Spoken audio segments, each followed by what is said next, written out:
Olá pessoal, tudo bem? Professor Adelino Neto, advogado, engenheiro, administrador judicial, doutor em ciências jurídicas e sociais. Venho aqui, nesse espaço da nossa Comissão de Falência e Recuperação Judicial da OAB do Distrito Federal, subseção de Taguatinga, comentar o artigo 3º da Lei 11.101 de 2005, que trata a respeito do juízo universal da falência e da recuperação judicial dentro das suas disposições comuns. Então, diz o artigo seguinte, que é competente para homologar o plano de recuperação extrajudicial, para deferir a recuperação judicial ou para decretar a falência, o juízo universal do local do principal estabelecimento do devedor ou da filial de empresa que tenha sede fora do Brasil. Então, esse artigo ele traz alguns pontos importantes quando ele fala, por exemplo, do principal estabelecimento do devedor. E aí reside a nossa discussão básica em cima do artigo 3º da Lei 11.101 do ano de 2005 para quem trabalha com recuperações judiciais e falências, seja como advogado, seja como administrador judicial, seja como advogado do credor, né, seja como terceiro interessado, como alguém que tem um crédito para poder habilitar ou que simplesmente queira acompanhar o processo. Tá? Bom, então em relação a isso, o que a gente pode falar como comentário sobre esse juízo universal que a lei traçou?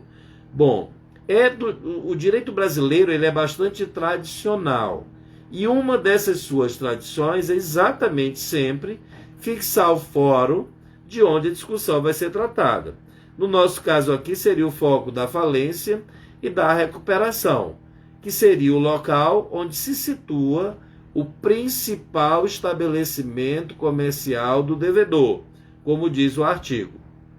Bom, quando o legislador inseriu na sua redação principal estabelecimento, tá, presume-se que esse legislador, tá, tenha feito o seguinte, que no local onde se situa o principal estabelecimento é exatamente onde provavelmente reside o maior volume de credores e também de interessados na falência do empresário, trabalhar na própria recuperação do mesmo.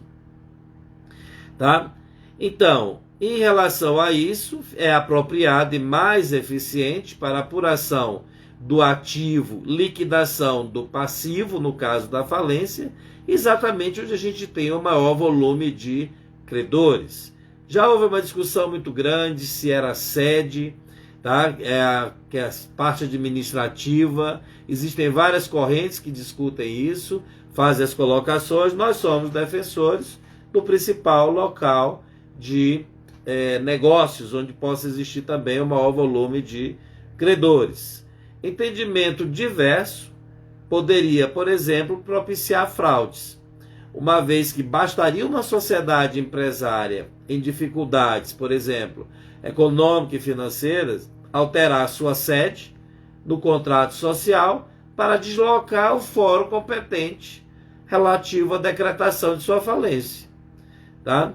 Então, se a gente fosse somente pela sede, na véspera de decretar, por exemplo, uma falência, ele troca de lugar exatamente para se beneficiar de alguma circunstância. Isso poderia acontecer se o entendimento fosse exatamente esse. Agora, por certo, essa mal-sinada hipótese, o que se admite apenas a título elucidativo, dificultaria o acesso dos credores, principalmente os credores trabalhistas, imagina, tá? Dentro de um processo de falência, o que inclusive conflita com o princípio constitucional do acesso ao judiciário. Aí nós íamos ter problema com a Constituição Federal, quando nós examinamos lá o artigo 5º, no inciso 75, que diz que tem que ser facilitado esse acesso ao judiciário. Tá? Bom, o critério de eleição, então, do estabelecimento comercial principal para tramitação da falência e também da recuperação judicial se coaduna com o princípio da universalidade do juízo falimentar, Tá? Essa matéria é basicamente consolidada dentro dos tribunais de justiça aqui do nosso país. Tudo bem? Eu queria só fazer realmente esse comentário a respeito da lei e do artigo 3º e vou dar sequência nos nossos vídeos da nossa Comissão de Falência e Recuperação Judicial, também no nosso YouTube, no nosso canal, no nosso Twitter, a respeito exatamente de artigo por artigo da nossa Lei 11.101 de 2005, elucidando alguns pontos chaves. Tá bom?